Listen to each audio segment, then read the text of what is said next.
Olá pessoal, a aula de hoje vai ser sobre ensino e pronúncia e ela tem um foco um pouquinho diferente da aula 4 do material de vocês. Então nessa aula nós vamos estudar o seguinte: primeiro, os métodos de ensino e aprendizagem de línguas, né, com foco na pronúncia. Esses métodos são aqueles: gramática e tradução, direto, audiolingual, enfoque comunicativo, que vocês já estudaram na graduação, tá certo? Os fatores que interferem na aprendizagem da pronúncia. Para isso eu trago o Fernandes, 2017, que aponta 5 fatores, certo? O que e como corrigir é um outro ponto que a gente vai tratar. E qual variante ensinar. Lembrando que esses pontos vão ser somente elencados, vai ser uma coisa bem sintética, bem resumida, só para a gente discutir rapidinho, tá certo? Então, primeiro, para começar, eu trago a citação de Fernandes, que diz o seguinte: alguma vez disseram que somente os espiães necessitavam falar uma língua estrangeira sem que seu sotaque os delatasse, enquanto que para os demais seres humanos basta quase sempre ser inteligíveis dentro de suas respectivas necessidades comunicativas. Então a gente sabe que hoje em dia a comunicação ela envolve vários elementos, né? Sejam fonéticos, sintáticos, pragmáticos, né? E que para que a gente se comunique, não necessariamente a gente precisa falar tal qual um nativo. E aí, pensando nisso, os métodos de ensino sempre foram pensados em duas grandes vertentes. A primeira é falar como um estrangeiro, ou seja, falar como um nativo, ou ser inteligível, o que realmente é importante para o nosso aluno, né? Ou para nós como professores. Nós devemos falar o inglês ou o espanhol tão parecido quanto o nativo, ou basta que nós tenhamos inteligíveis, que consigamos nos comunicar, né? Esses são dois pontos bem importantes a serem tratados. Meu ponto de vista: nós como brasileiros falantes de uma língua estrangeira, né?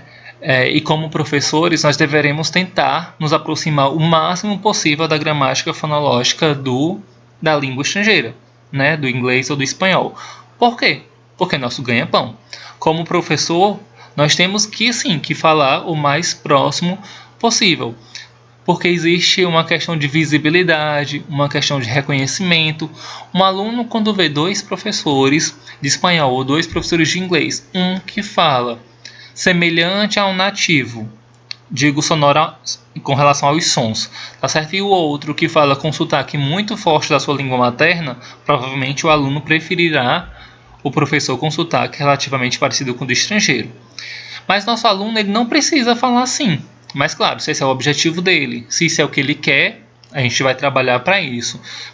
Mas para ele, o que é realmente importante é que baste ser inteligível, que ele seja compreensível para o falante de língua nativa, né? Que ele consiga se comunicar, tá certo?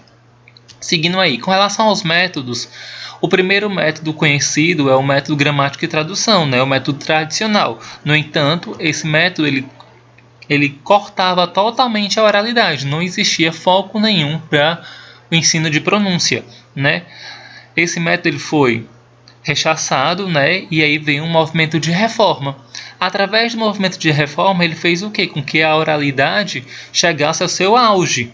Foi através do movimento de reforma, por exemplo, que se criou o IPA, né? O Alfabeto Fonético Internacional. E aí a oralidade ela teve um espaço dentro dos métodos que vieram a seguir, como por exemplo o método direto, que foi onde a oralidade conseguiu chegar ao seu ápice, digamos assim, né? Depois o método audiolingual, onde você ouvia e repetia as pronúncias dos falantes nativos, né? E depois nós tivemos o enfoque comunicativo, que é o mais conhecido atualmente, que normalmente os cursos de línguas dizem utilizar, tá certo? E aí vamos agora para os fatores que interferem na pronúncia. Os 5 que Fernandes traz é o primeiro, a idade, segundo, fatores afetivos ou psicossociais, depois, aptidão para línguas, experiência com a língua e interferência da língua materna. O fator idade, Fernandes diz que já é comprovado que crianças aprendem a parte de pronúncia muito melhor do que adultos, né? Ela fala que em compensação o adulto ele pode ter outros tipos de facilidade, né? Porque como ele já entende o modelo de aprendizagem, como ele já entende como funciona a sua língua materna, ele consegue desenvolver melhor outros aspectos. Mas com relação à pronúncia, a criança ela tem realmente mais facilidade, normalmente até os 13 anos, tá certo? Fatores afetivos e psicossociais, não tem como negar que se um aluno ele é introvertido, se ele é tímido, se ele é mais comunicativo, falante, essas questões elas vão ser, sim, primordiais dentro da aprendizagem, né? Então, essas coisas devem ser levadas em consideração no momento da aprendizagem do aluno. Nós temos dentro de uma sala de aula uma turma heterogênea, portanto, a gente tem que tentar alcançar cada um desses alunos. Tá certo? A aptidão para línguas, ela diz que sim, existem pessoas que têm aptidão para determinada língua, tem pessoas que não têm aptidão para aquela língua e tem pessoas que não querem aprender nenhuma língua, né? Não têm aptidão para língua nenhuma. Então, ela diz que sim, que existe essa questão da aptidão. Claro, o esforço e a necessidade faz, de repente, que a pessoa aprenda, mas muitas vezes a pessoa que tem aptidão ela terá mais facilidade para desenvolver a língua num período de tempo mais curto, né? E aí, atrelado a isso, tem a questão da experiência com a língua. Então, é papel do professor colocar o aluno em contato com a língua o máximo possível, né? E também tentar explorar que fora da sala de aula esse aluno também tenha experiências, vivências, contato com a língua estrangeira.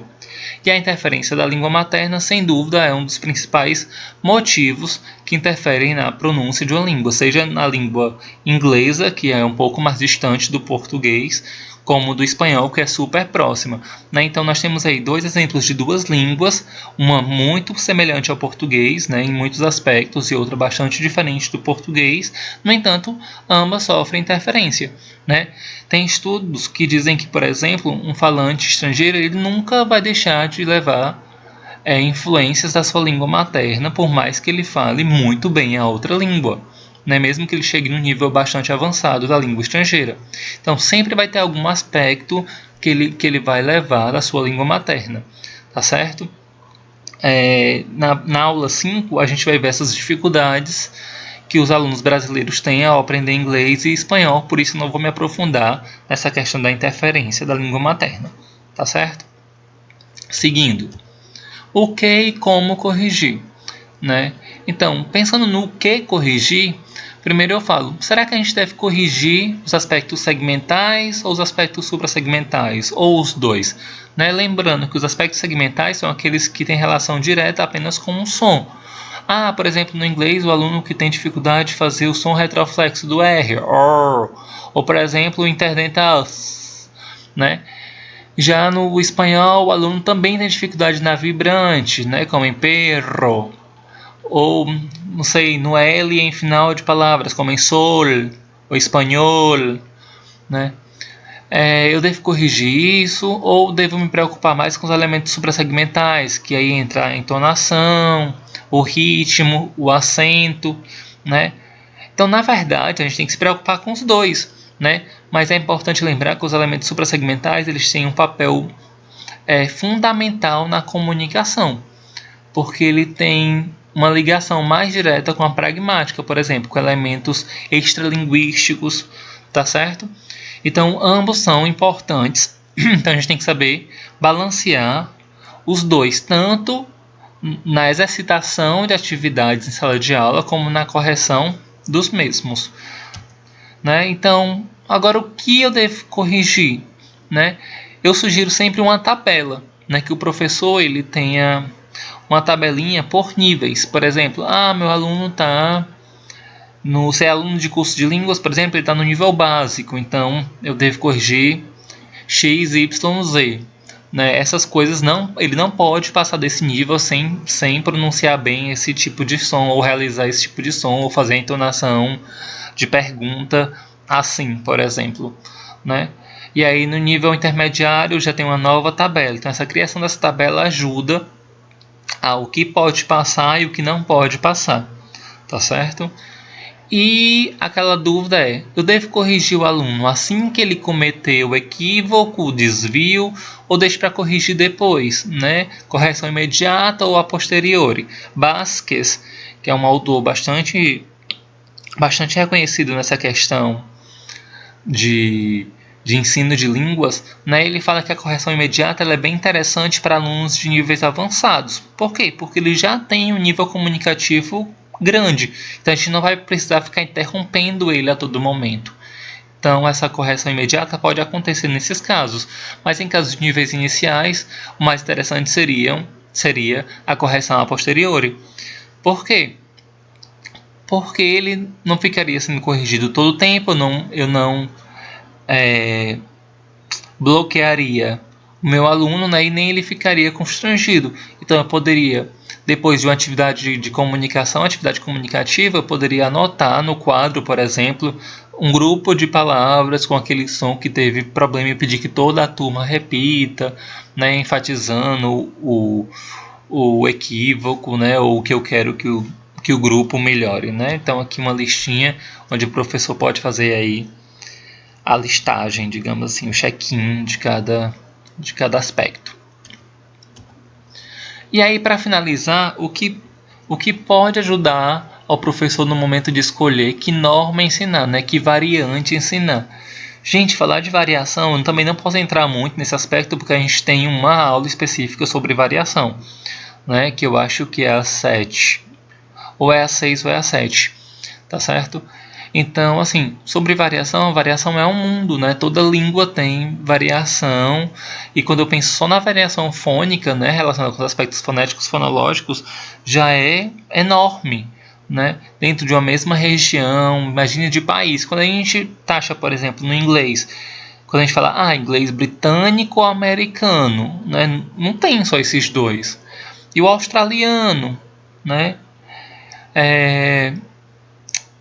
E o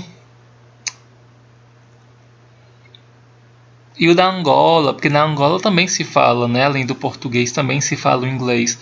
É interessante, e o espanhol é a mesma coisa, né? O inglês, a gente não pode falar, por exemplo, o espanhol peninsular e o espanhol da América. Existem vários tipos de espanhol também. Então isso é bem importante a gente pensar nesses aspectos, tá certo? Então, pensando nisso, aqui traz alguns pontos que a gente deve levar em consideração no momento de pensar nessa variação, né? Nessa variante que eu devo escolher. Então, como professor, primeiro eu tenho que pensar numa variedade, né? Numa variante que seja utilizada realmente por um conjunto razoavelmente amplo dessa população total.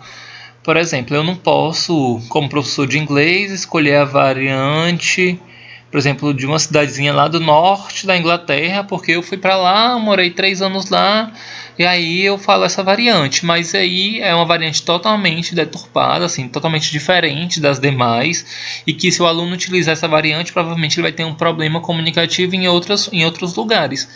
Tá? Então eu tenho que utilizar realmente a variante mais geral. A mesma coisa com o espanhol, né? Se eu vou lá para, não sei, para Guiné Equatorial e descubro uma variante, fico lá um certo tempo, aprendo aquela variante, mas aí eu vejo que é uma variante que não é tão utilizada, também não vale a pena para eu ensinar, tá certo? A questão de ser inteligível, né? Ser uma variante que dê para ser compreendida de um modo geral por essa população. E outra coisa é a questão da necessidade do aluno, da realidade da finalidade, né? Qual a finalidade? Se ele vai utilizar aquele espanhol apenas para uma viagem, ou aquele inglês, ou ele quer aprender porque é para um trabalho, né? A realidade seria, por exemplo, com relação à realidade, eu consigo ver questões diferentes, principalmente no espanhol, já que a gente faz fronteira com alguns países, né? Porque uma coisa é você ensinar o espanhol aqui no Rio Grande do Norte, no Ceará, na Paraíba. Outra coisa é você ensinar o espanhol lá em Foz do Iguaçu, por exemplo, né? Que faz fronteira com o Paraguai, por exemplo. Ou em qualquer outra cidade ali do norte do país que faz fronteira com outros países. Então, quando você ensina o espanhol numa cidade que é de fronteira, por exemplo, É muito mais interessante você ensinar a variedade daquele país que está ali do lado do que a peninsular, por exemplo, do que a da Espanha, né? Então temos que, que pensar nessas questões. A mesma coisa do inglês, por exemplo, se o aluno ele vai viajar para os Estados Unidos, então é interessante que ele aprenda o inglês americano e não com o sotaque britânico, por exemplo, né? Sendo taxativo com as duas grandes variantes, né? Americano e britânico, tá certo? E aí uma coisa que não pode acontecer é só que o professor ele exija uma norma padrão específica, né? Uma norma de variedade. A que ele usa normalmente é o que ele quer impor. Ele não pode impor, ele vai ter uma norma, ele vai ter um modo de falar, mas ele tem que ser capaz de mostrar que existe um mundo de variações para o seu aluno e que ele é que deve escolher, ele o aluno que deve escolher qual norma ele acha mais apropriada para ele, tá certo? Então aqui eu trago as referências, né, do caso Só Fernandes, que eu citei aí, tá certo? Na verdade citei Basques também, mas eu não coloquei ele aí. Então, muchas gracias, obrigado, thanks e até a próxima.